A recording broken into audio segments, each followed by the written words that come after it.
Halo, halo, apa kabar Anda semua? Kita ngobrol lagi dengan Bung Rocky Gerung ya. Jadi di channel Rocky Gerung Official dan bersama saya Hersbuno Arif. Bung Rocky ini menurut saya kalau kita amati dunia politik kita kan makin makin menarik, makin lucu nih, Bung Rocky. Ini kelihatannya KPU akan segera membuat aturan berkaitan dengan kampanye dini. Nah, ini pasti kaitannya dengan soal Anies Baswedan yang dianggap sudah mulai mencuri start gitu. Ini soal ajaib nih. Ya. Apa ini maksud dengan kampanye dini itu? Teriak-teriak di lapangan atau diskusi di WA? Kan kalau Ya. seluruh kita berdiskusi di WA, kampanye apa itu? Jadi istilah kampanye sekarang itu bukan pada lokasi, tapi pada mutu itu. Ya, ya. Mestinya dibiarkan orang kampanye supaya mutunya lebih cepat dikenal tuh, visinya lebih cepat diketahui itu. Dan kita tahu bahwa kampanye resmi itu cuma 75 hari, dibagi 17 partai, itu satu partai cuma kebagian 4 hari, artinya itu untuk kampanye intensif. Apa yang mau diucapkan dalam 4 hari? Padahal Presiden Jokowi menginginkan Indonesia harus berkampanye yang bermutu tuh, kita ingin pemilu yang bermutu tuh. Coba satu-satu kita periksa kegilaan sistem ini. Ya. Pertama, dilarang di kampus nggak boleh. Loh, bermutu itu artinya diuji di kampus. Ya. Kan pikiran yang bermutu harus diuji di depan fasilitas akademis. Itu pertama. Ya. Kalau ingin cari presiden, cari yang moralnya kuat. Nah, buat menguji moral itu dia mesti ngomong di masjid, di gereja, karena itu tempat menguji moral. Justru juga dilarang. Kan lalu di mana? Oh, kalau begitu kampanye digorong-gorong aja tuh, kampanye di kolam dekat istana. Jadi nggak ada rasionalnya, nggak ada pembenaran terhadap itu. Kalau kita ingin setiap kandidat mengucapkan visi misinya itu, nah biarkan dia bicara di mana aja tuh. Dia bicara di kampus, nah itu paling bagus untuk menguji intelektualitasnya. Kalau dia bicara di rumah ibadah, itu untuk menguji etikabilitasnya. Kan itu intinya kan. Kalau dia datang ke pers, yang lebih bagus untuk melihat kemampuan bahasa tubuh dia berhadapan dengan jurnalis-jurnalis kritis. Kan itu intinya tuh. Jadi sebetulnya hal-hal yang sifatnya ingin menghalangi itu yang dipakai. Mestinya menganjurkan, bukan menghalangi kan. Jadi prinsip pertama di dalam kampanye itu semua boleh kecuali yang dilarang itu. Kalau sekarang terbalik, semua dilarang kecuali yang diizinkan. Yang diizinkan adalah kalau dia pro Jokowi, maka silakan dia kampanye ingkrak di TikTok, naik sepeda, bayar sebar-sebar amplop. Karena jadi konyol sebetulnya. Bawaslu juga nggak ngerti bahwa dia itu bukan sekedar petugas teknis, dia juga harus punya otak. Demikian juga KPU. Jadi kalau intinya atau dalilnya ada, mari kita lakukan kampanye yang bermutu, yang konseptual, yang intelektual, jangan larang kampus. Kalau kita ingin dapat pemimpin yang moralitasnya kuat, nah jangan larang dia bicara di rumah ibadah. Itu rumah ibadah tempat berkumpul. Itu bukan itu ruang itu. Kecuali masih ini memang semua kok jadi dungu hanya karena gelisah Anies elektabilitasnya naik lalu jadi kelimpungan semua tuh. Ini konyol. Ya. Jadi kelihatannya semua aturan ini semata-mata ditujukan untuk menghalangi Anies itu aja ya. Jadi kelihatannya Anies mulai bikin pusing 7 keliling. Kira-kira gitu ya, Bung Rocky ya. Jadi ini pemilu untuk menghalangi Anies, bukan untuk menyiapkan sarana kompetisi kan. Kan gila nih.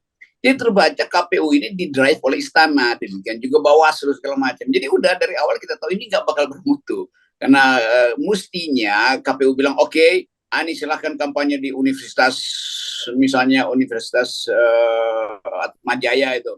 Kalau begitu lawannya mesti Universitas Indonesia supaya lebih keren itu diujinya itu. Kan maksudnya begitu kan, supaya betul-betul publik tahu visi dan misi seseorang itu apa sebetulnya. Di mana visi dan misi itu kita ketahui? Jadi kampus. Nggak ada orang pamer visi dan misi di panggung dangdut atau jalan-jalan bagi-bagi lempar-lempar sembako, kan bukan itu yang kita inginkan. Kita ingin pemimpin yang berpikir, yang konsepsional, karena dia akan menghadapi dunia baru yang 2024, mulai segala macam jenis teknologi tumbuh, aspirasi demokrasi ada di mana-mana, soal lingkungan, itu yang penting. Nah, itu nggak cukup kalau cuma 4 hari itu, 4,5 hari itu. Kan mestinya dari awal bilang aja, oke, siapa yang mau jadi capres. Toh, ini baru pemanasan visi dan misi. Saya ingin jadi capres, tapi saya belum punya 20%. Oke, nggak apa-apa. Yang penting orang udah tahu visi Anda. Daripada yang punya 20% nggak punya visi, kan bagaimana coba? Jadi hal-hal yang paradoks begitu tuh. Nah, seseorang diminta untuk mentaati jadwal kampanye. Iya, tapi yang disebut jadwal kampanye itu adalah jadwal untuk memungkinkan dia bertemu pikiran dengan rakyatnya tuh. Nah, itu nggak mungkin dalam jadwal teknis. Jadi ada jadwal yang memang teknis, di mana ya udah itu berkumpul ketemu di lapangan, itu yang namanya jadwal kampanye teknis yang hanya 75 hari. Tapi jadwal kampanye etis, jadwal kampanye konseptual harusnya setiap saat aja. Ya, ini kan jadi menarik karena kemudian kan diingatkan oleh ketika menegur Anies dianggap sudah mencuri start, kan kemudian diingatkan oleh Demokrat dan PKS itu bagaimana dengan Pak Jokowi yang mengendos calon presiden di mana-mana. Nah, alasannya yang menurut saya agak konyol lah menurut saya, gitu. Bawaslu menyatakan bahwa kan itu bukan di tempat ibadah gitu. Kalau dan Anies kenapa ditegur karena pada waktu itu katanya di Aceh yang dia melakukan kampanye di masjid di Aceh itu yang jadi persoalan gitu. Nah, saya kira mungkin Anies memang sekali-kali perlu juga kumpulin orang di Gelora Bung Karno Jakarta, Bung Rocky, supaya nggak takut. Jadi kelihatan memang nggak ada alasan, maka dicari-cari alasan itu kan. Ya itu kalau bukan di tempat ibadah nggak apa-apa tuh kasih endorse. Ya itu betul. Jadi Anies justru dianjurkan untuk ngumpulin massa lebih besar lagi, tapi jangan di tempat ibadah tuh. Kan konyolnya begitu tuh. Apalagi kalau dibilang ya Pak Jokowi itu bikin endorsement itu, tapi nggak ada orang yang peduli. Semakin di endorse Pak Jokowi, justru semakin jatuh elektabilitas. Ganjar di endorse Pak Jokowi itu makin turun tuh. Pak Prabowo juga pasti akan turun, kan orang ingin memilih seseorang yang tidak di endorse atau tidak menjadi perpanjangan suara dari Jokowi. Orang ingin perubahan. Maka seseorang yang di endorse Presiden Jokowi justru menurun kualitasnya. Coba disurvei. Yang udah disebut oleh Kompas kemarin, endorsement power Jokowi itu cuma 15%. Justru orang anggap bahwa lebih baik nggak di endorse karena lebih banyak orang yang tidak ingin di endorse oleh presiden, kan begitu kesimpulannya tuh. Jadi sekali lagi ini kita akan masuk pada upaya untuk melihat pemilu yang bermutu, tapi dengan panitia yang tidak bermutu tuh. Saran saya mungkin gini, mesti jangan reaktif begini, dirancang betul lah, betul-betul kalau mau menghalangi Anies tuh kira-kira poinnya akan begini, A, B, C gitu. Jadi sekali keluar aturan yang lengkap gitu, jadi yang membuat Anies nggak bisa berbuat apa-apa. Kalau nanti dibuat bahwa nggak boleh kampanye dini karena nggak boleh di masjid dan sebagainya, nanti orang akan bertanya tadi, kalau gitu bolehnya di GBK gitu. Nanti GBK-nya nanti diatur, nggak boleh digunakan GBK-nya karena ini mau ada Piala Dunia Junior. Itu mesti dipikirkan semua, saran saya gitu, Bung Rocky. Jadi paket lengkap gitu kalau mau buat larangan, jangan perintilan sekarang kayak seperti sekarang gitu. Dan pada akhirnya orang akan bingung tuh, dia mau dengar visinya di mana kalau gitu. Visinya Anies di mana mau didengar, visinya Ganjar mau didengar di mana itu. Jadi semua orang yang ingin justru berpartisipasi dalam pemilu menganggap ya ngapain kalau begitu dianjurkan kita untuk memperhatikan visi kandidat itu. Nah kalau begitu kita tunggu amplop aja. Jadi dengan pelarangan itu orang akhirnya tunggu amplop. Kan nggak ada orang datang di masjid lalu nunggu amplop kan, itu kan udah dosa, udah pertama-tama udah dosa itu.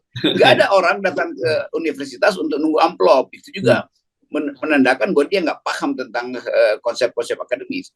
Jadi justru di wilayah-wilayah yang sangat mungkin untuk dibersihkan dari politik uang, justru itu dilarang tuh. Jadi kacau cara berpikir KPU ini betul-betul dungu nih, KPU dan Bawaslu siapapun itu. Saya hanya memperhatikan bahwa bahasa tubuh mereka itu adalah bahasa untuk menghalangi. Jadi sebetulnya dengan cara itu kita lihat bahwa ini pasti nggak akan netral tuh pemilu ke depan. Jadi Anies akan diupayakan untuk nggak boleh muncul di mana-mana. Ya. Itu pun kalau pemilu terjadi gitu ya. Jadi ini kan saya kira secara simultan gitu ya, Bung Rocky ya. Kalau pemilu terjadi akan coba dihalang-halangi dengan semacam itu. Tapi opsi yang pertama tentu saja pemilu tidak terjadi. Dengan begitu Anies juga tidak akan masuk dalam pilpres gitu. Kalau saya lihat, kalau misalnya Ganjar, Erick Thohir, Prabowo, elektabilitasnya udah tinggi dan Jokowi punya preferensi pada 3 orang ini, maka mau di kampanye dimanapun pasti diiakan tuh karena nggak beli lagi. Tapi saya kira dalam hitungan saya, Pak Jokowi atau tim Pak Jokowi menghitung bahwa uh, udah di endorse pun nama Ganjar nggak bisa mencapai 30% itu. Dan diam-diam Anies naik terus perlahan tuh. Jadi Anies tetap akan susul Ganjar. Nah, crossfire itu yang yang tidak diinginkan sebetulnya tuh. Jadi ini dibikin. Jadi setiap kali kita lihat ada larangan pada Anies, itu pertanda elektabilitas Anies lagi tinggi tuh. Kan Anies sudah dihujat di mana-mana, di mana dicorok TV atau di mana saya dapat tadi barusan dikirimin orang minta komentar, "Rock ini gimana nih corok TV nih menghajar Anies terus menerus setiap dua hari sekali apa ada orang, gue nggak peduli lah, gue nggak lihat itu." Cuman tetap terlihat bahwa ada kepanikan tuh. Jadi Anies hendak dibatalkan, padahal sebetulnya yang jadi soal adalah cari penantang Anies yang bermutu. Endorse gini gampangnya, oke, saya nggak lagi mengendorse Anies tuh, atau menginginkan dia. Saya mau endorse Ganjar misalnya. Oke, silakan semua kalian pilih Ganjar tuh. Apakah ucapan saya itu bernilai atau bermutu? Kan orang akan Rocky Gerung tuh bohong-bohongan aja tuh. Walaupun saya setuju supaya Ganjar naikkan elektabilitasnya supaya kira-kira mendekati Anies, supaya ada debat. Kan nggak enak kita lihat Anies sendirian ngalor ngidul di semua TV, karena TV mengundang talk show, dan talk show itu pasti dilalap Anies semua itu kan. Jadi itu intinya tuh. Ini bukan soal saya mau endorse siapa, tapi saya mau ada fair competition. Anies Ganjar datang ke universitas, Anies Ganjar datang ke universitas untuk diuji pikirannya. Anies Ganjar datang ke masjid, ke gereja untuk diuji etikanya, moralnya, kan itu yang kita inginkan itu kan. Jadi sebetulnya ini pameran arogansi ini jalan terus. Dan setiap kali kita berupaya untuk negur, nanti akan banyak pasar yang serbu kita. Jadi udahlah. Udah nasib. Justru tapi menurut saya justru malah lucu gitu. Makanya saran saya supaya kita nggak ketawa-ketawain gitu, bikin aturan yang lengkap gitu, yang memungkinkan sehingga semua yang nggak bisa dilakukan oleh Anies gitu loh, maksud saya. Karena misalnya begitu, bikin aturan yang baru, yang tidak memenuhi 20% dari presidensial threshold belum boleh kampanye apapun, kan gitu kan gampang kayak gitu tuh. Yang paling masuk akal itu justru Pak Jokowi punya ide tuh, bahwa kalau nggak nyampe 30%, maka pemilu kita berpikir ulang untuk bikin aturan bahwa jalin apa enggak pemilu. Jadi bilang aja bahwa yang nggak nyampe 30% udah nggak usah ikut-ikut deh. Itu artinya nggak akan ada yang nyampe sekarang tuh. Berarti Pak Jokowi sendiri yang mau kampanye. Nah, kalau Pak Jokowi yang kampanye, orang juga bingung apa yang kita dengar dari Pak Jokowi selama 7 tahun dia udah ngoceh segala macam itu, dan nggak berakibat tuh. Yang ada adalah pembatalan, penundaan kereta cepat. Yang ada adalah kesulitan untuk menghasilkan membujuk investor ke IKN tuh, dan Saudara Bahlil udah berupaya nipu kiri kanan, akhirnya terbongkar juga skandal penipuan itu kan. Jadi sebetulnya dari awal publik udah merasa kalau Pak Jokowi kasih endorse, itu artinya orang yang di endorse Pak Jokowi itu kualitasnya akan sama, bahkan jauh lebih rendah dari Jokowi. Jadi nggak ada gunanya tuh. Karena itu cari orang yang betul-betul setanding Anies dalam pikiran, di dalam etika segala macam. Kalau dibilang Anies itu buruk, oh iya. Kalau Anies itu buruk, ya udah nggak usah dipilih kan.